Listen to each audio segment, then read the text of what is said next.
अब यहां पर परमेश्वर अपने एक दास को कहता है कि बेटा जा और नीनिवे नगर को जाके उनके बारे में प्रचार कर। तू उनको प्रचार करके 40 दिन के अंदर अंदर, जब आप योना 3 उसकी 4 आयत को पढ़ते हैं कि अब से 40 दिन के बीतने पर नीनिवे उलट दिया जाएगा। कि परमेश्वर कहता है कि जा बेटा प्रचार कर ऐसे देश में जाके जो मुझसे मुकर गए हैं, और जा और उनको बता कि वो मन फिराएं और अपना प्रचार कर। और वचन कहता है कि योना यहोवा के सम्मुख से किसी और शहर को भागने के लिए चला। किराया देकर एक सुंदर से क्रूज शिप में चला गया कि चलो नजारे लेंगे, समुद्र के नजारे लेंगे। कौन सेवा करता फिरेगा, ये लोगों के पास जाएंगे, ये लोग सताएंगे मुझे। परमेश्वर तू दयालु है, तू अनुग्रहकारी है, तू इनको बचा ही लेगा, तू उनको कौन सा नाश करेगा। तू कितने सालों से कह रहा है कि मैं नाश कर दूंगा, करता तो तू है नहीं। परमेश्वर अपने आप बचा लेगा। और ये सोचकर शैतान की बातें उसके मन में आई और वो परमेश्वर के सामने से भाग गया। और जब भागा, जब तो समुद्र में आंधी और तूफान आया। और अगली स्टोरी आपने पढ़ी है। सब लोग पूछने लगे ऐसा क्यों हुआ, तो कहता मैं परमेश्वर के सामने से भाग आया हूं। कुछ मुसीबतें आपकी लाइफ में ऐसी हैं, वो प्रार्थना से कभी नहीं जाती। अगर परमेश्वर ने आपको किसी काम के लिए ठहराया है, सेवा के लिए ठहराया है कि बेटा तुझे ये सुसमाचार की सेवा करनी है, आप भाग जाएं और कहें ये बहुत मुश्किल है, इसमें तो सताव का सामना करना पड़ेगा, इसमें तो अपनी पर्सनल लाइफ को साइड पर रखना पड़ेगा, तो ये कैसे पॉसिबल है। परमेश्वर क्या मैं बिजनेस करके अपने पैसों से तुझे सपोर्ट कर सकता हूं? मैं 50% तुझे पार्टनर बनाता हूं। परमेश्वर कहता नहीं, जो मैं चाहता हूं तू वही करेगा।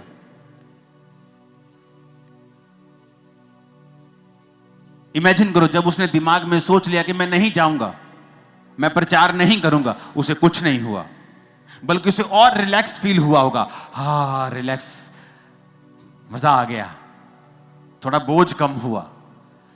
अपना बैग वैग पैक किया होगा, बड़े मजे से अच्छे अच्छे कपड़े डाले होंगे।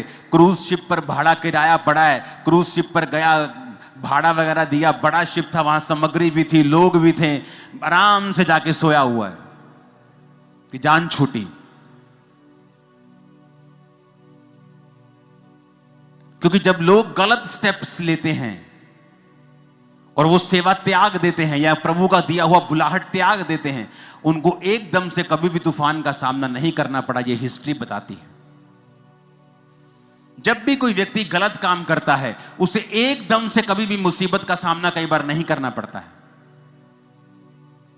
हां, धर्मी को अगर थोड़ी सी भी वो गलती करे, हो सकता है परमेश्वर अगले दिन ही उसके कान खींच ले और उसको मारे और उसको झिड़के और उसको सुधारने के लिए कुछ भी वो कर सकता है, क्योंकि परमेश्वर देखता है कि ये सुधर सकता है। इसको सुधारो, डंडा मारो इसको, थोड़ा सा इसको हिलाओ, झिझोड़ो, थोड़ा सा इसको हिलाओ, इसको थोड़ी सी ठीक हो जाएगा ये। लेकिन जो व्यक्ति कई बार कठिन होता है, मुश्किल होता है, जो कठोर होता है, जो मन में ठान चुका होता है प्रभु को बताइए नहीं मानेगा, तो कई बार जब वो जाता है, परमेश्वर कुछ नहीं करता उसकी लाइफ में। उसे लगता है सब ठीक हो गया, मेरा तो वीजा लग गया। लेकिन जब मुसीबत आती है उसकी लाइफ में, उसकी फैमिली की लाइफ में, तब मैं आपको बता देता हूं, ले हैंड से वो मुसीबत खत्म नहीं होगी। आप 40 नहीं, आप 4000 रोजे रख के अपने आप को खत्म कर लीजिए, यह मुसीबत तब भी खत्म नहीं होगी।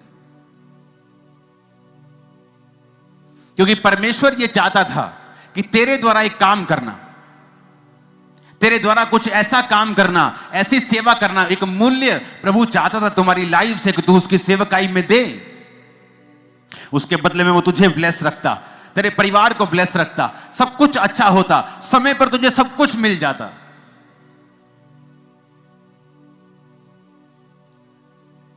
लेकिन जब हम परमेश्वर से हटते हैं और योना नबी की तरह काम करते हैं, फिर आता है एक टर्निंग पॉइंट। जहां लाइफ में फिर मुसीबत एंटर करती है। और मैं आपको बताना चाहता हूं, अपने पास्टर को इस मुसीबत के लिए कृपया तंग ना करें, क्योंकि ये मुसीबत ले हैंड से जाने वाली नहीं है। ये मुसीबत तुम्हारी तौबा की वजह से जाएगी, जो तुम करना नहीं चाहते हो।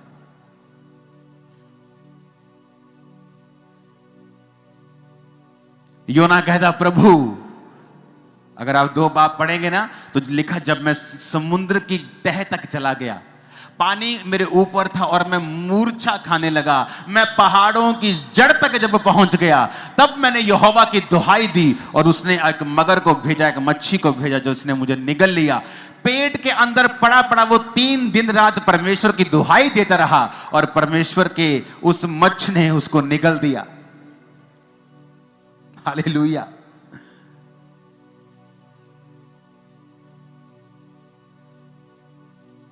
जब तौबा की कि परमेश्वर मुझे माफ कर दे, मैं जाता हूं,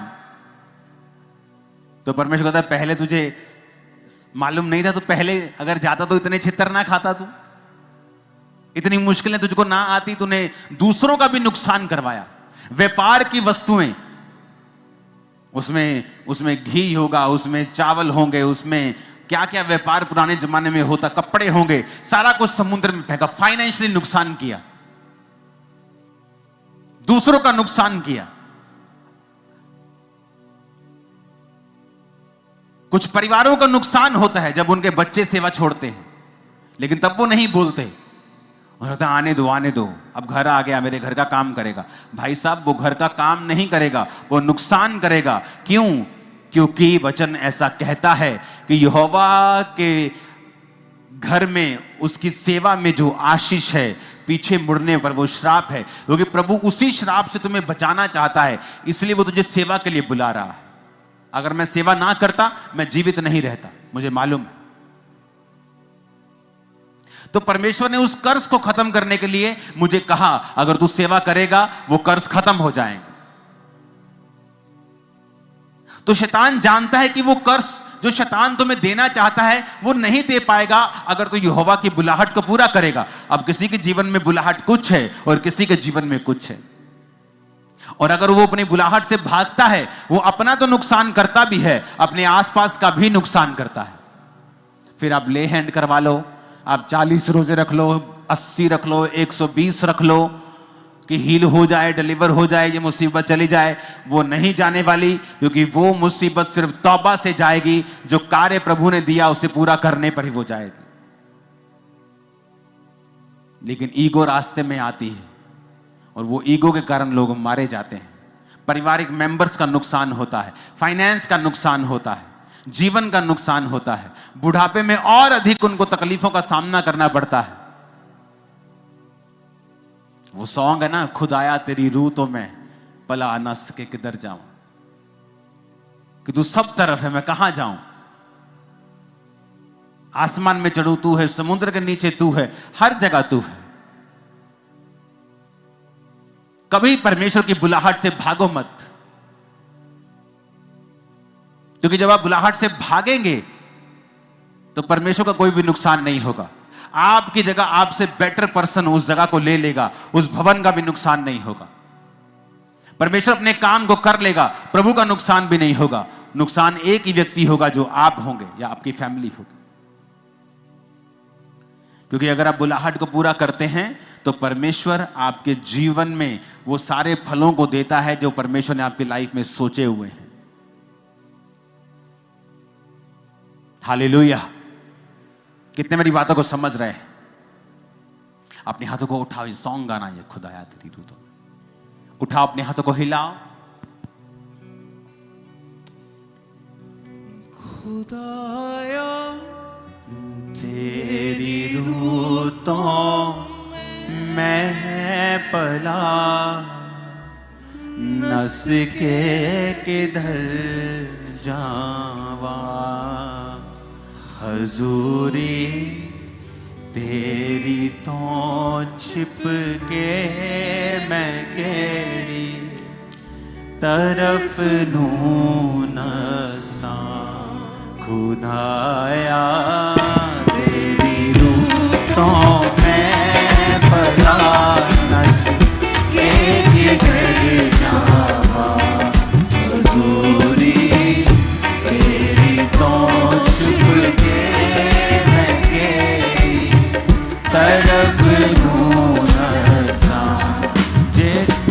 मसीह की प्रियो, अभी आपने इस प्रार्थना को सुना, इस प्रार्थना को आप रिसीव कीजिए और परमेश्वर का धन्यवाद कीजिए, परमेश्वर की महिमा कीजिए।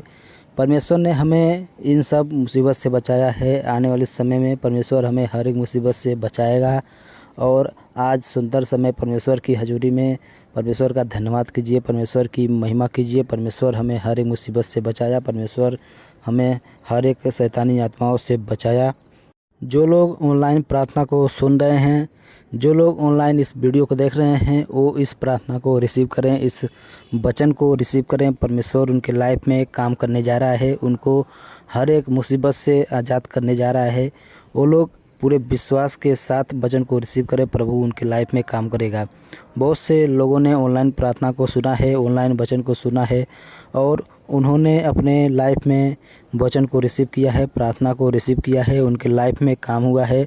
परमेश्वर उनके लाइफ में काम किया है, उनको हर एक मुसीबत से बचाया है, हर एक शैतानी आत्माओं से बचाया है। तो आप भी प्रार्थना को रिसीव कीजिए, परमेश्वर की महिमा कीजिए, परमेश्वर का धन्यवाद कीजिए। परमेश्वर आपको हर एक मुसीबत में साथ देगा, परमेश्वर आपके लाइफ में हर एक मुसीबत से बचाएगा, आपको हर एक बीमारी से बचाएगा, हर एक कर्जे से मुक्त करेगा, हर एक शैतानी आत्माओं से छुटकारा दिलाएगा। आने वाले समय में आपको परमेश्वर बहुत ही ऊंची लेवल पर ले जाएगा। आप परमेश्वर का धन्यवाद कीजिए, परमेश्वर की महिमा कीजिए। आने वाले समय में परमेश्वर, जो लोग परमेश्वर पर विश्वास करेंगे, जो लोग परमेश्वर के वचनों पर चलेंगे, परमेश्वर की महिमा करेंगे, आने वाले समय में वो बहुत ही ऊंची लेवल में जाएंगे। परमेश्वर की महिमा हो, परमेश्वर का तारीफ हो। यहाँ पर परमेश्वर ने अपने वचनों के माध्यम से हर एक व्यक्ति को यह अधिकार दिया है। उसने बोला है कि तुम वचन के माध्यम से शैतान से लड़ सकते हो, शैतान को मार सकते हो। और परमेश्वर का जो वचन है वो हमारे लिए एक हथियार है। इस हथियार से हम उस शैतान को मार सकते हैं, शैतान को मारकर भगा सकते हैं, क्योंकि ये हथियार हमारे लिए बहुत बड़ा हथियार है। इस हथियार से हम बड़ी से बड़ी चट्टान से लड़ सकते हैं, बड़ी से बड़ी मुसीबत से लड़ सकते हैं। परमेश्वर ने हमें ये हथियार दिया है और ये अधिकार दिया है कि वचन के माध्यम से तुम बड़े से बड़े शैतान को बांध कर उसको अपने लाइफ से हमेशा के लिए भगा सकते हो। तो यहाँ पर इस वचन को आपने सुना, इस प्रार्थना को सुना और इस प्रार्थना को आपने रिसीव किया। प्रभु आपको आशीष दे।